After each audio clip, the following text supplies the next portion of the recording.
Hello and welcome to Electrical Storehouse. Today we are going to discuss about slip ring motor. Let's get started.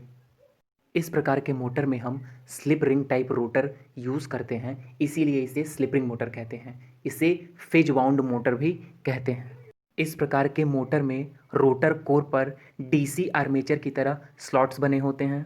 कुछ इस प्रकार से आप figure में देख सकते हैं। डीसी मशीन के आर्मेचर की तरह इसमें भी स्लॉट्स बने हुए हैं कि ये बिना वाइंडिंग का रोटर है। जब हम इसमें वाइंडिंग कर देते हैं तो ये कुछ इस प्रकार का दिखता है। इन रोटरों में अल्टरनेटर की तरह 3 फेज डबल लेयर की डिस्ट्रीब्यूटेड वाइंडिंग की जाती है।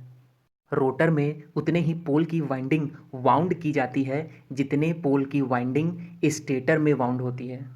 इस प्रकार के रोटर में रोटर वाइंडिंग को स्टार में कनेक्टेड करते हैं और स्टेटर वाइंडिंग को डेल्टा में कनेक्टेड करते हैं।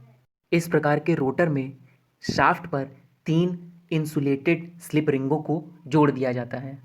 ये स्लिप रिंग फॉस्फर ब्रोंज की बनी होती हैं। फॉस्फर ब्रोंज हमारा अलॉय होता है, किसका किसका? कॉपर, टिन एंड फॉस्फोरस का। कॉपर है जो हमारा वो गुड कंडक्टर है। टिन क्या करता है? Increases the corrosion resistance and strength. And phosphorus का काम क्या होता है? Increases the wear resistance and stiffness. Slip ring phosphorus bronze का इसलिए बनाते हैं क्योंकि ये good electrical conductivity and low thermal conductivity provide करता है। इन 3 स्लिप रिंगों पर लगे कार्बन ब्रुशों द्वारा 3 वायर बाहर निकाल लिए जाते हैं, जिन्हें मोटर के स्टार्टर के 3 एक्सटर्नल रेजिस्टेंस से कनेक्ट कर दिया जाता है। रोटर रेजिस्टेंस स्टार्टर द्वारा मोटर स्टार्ट करते समय रोटर सर्किट में हम एक्सटर्नल रेजिस्टेंस ऐड कर सकते हैं, जिससे स्टार्टिंग टॉर्क बढ़ जाए। एक्सटर्नल रेजिस्टेंस ऐड करने से इसका पावर फैक्टर भी इम्प्रूव होता है। The motor gains speed, the rheostat resistance is gradually cut out. मतलब जब मोटर अपनी नॉर्मल स्पीड प्राप्त कर लेता है उस समय तीनों स्लिप रिंग एक मेटल कॉलर के द्वारा शॉर्ट सर्किट हो जाते हैं। यह मेटल कॉलर स्लिप रिंगों को शाफ्ट की ओर पुश करता है, जिससे स्लिप रिंग शॉर्ट सर्किट हो जाते हैं। इसके बाद स्लिप रिंग पर लगे कार्बन ब्रुश अपने से ही ऊपर उठ जाते हैं, जिससे friction losses and wear and tear कम हो, मतलब टूट फूट कम हो।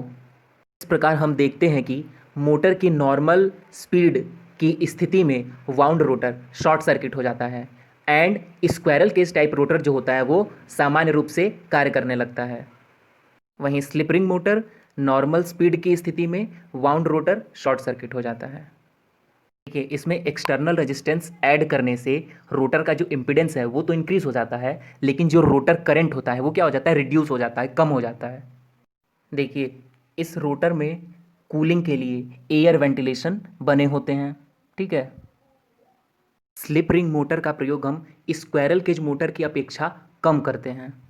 स्लिप रिंग मोटर का प्रयोग उन स्थानों पर ज़्यादा करते हैं जहां speed control and high starting torque की आवश्यकता होती है।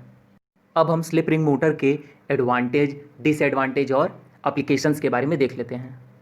पहले हम एडवांटेज के बारे में बात करें तो फर्स्ट है high starting torque. Slip ring motor का जो टॉर्क होता है वो हाई होता है। हाई ओवरलोड कैपेसिटी, ठीक है, नियरली कांस्टेंट स्पीड और low starting current in comparison with squirrel cage motor का स्टार्टिंग करंट लो होता है, ठीक है। इसका स्पीड टॉर्क अच्छा नहीं होता है स्क्वायरल गेज की अपेक्षा। देखिए, फुल लोड पर इसकी जो स्पीड होती है वो कम हो जाती है, ठीक है।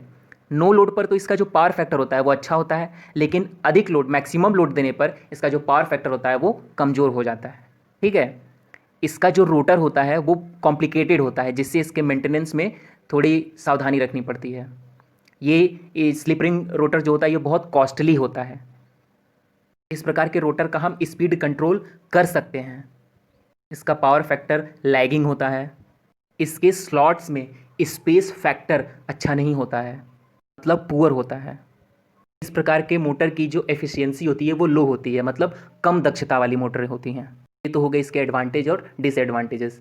अब हम इसके एप्लीकेशन के बारे में बात करते हैं। तो इसका प्रयोग हम लाइन शाफ्ट में करते हैं, पंप्स में करते हैं, लिफ्ट्स में करते हैं, जनरेटर्स में करते हैं, वाइंडिंग मशीन्स में करते हैं, मिल्स में करते हैं, मतलब जहाँ हाई स्टार्टिंग टॉर्क की आवश्यकता होती है, जहाँ पर हम स्पीड को कंट्रोल भी कर सकें। आरा मशीन में भी इसका यूज़ करते हैं हम। Thank you.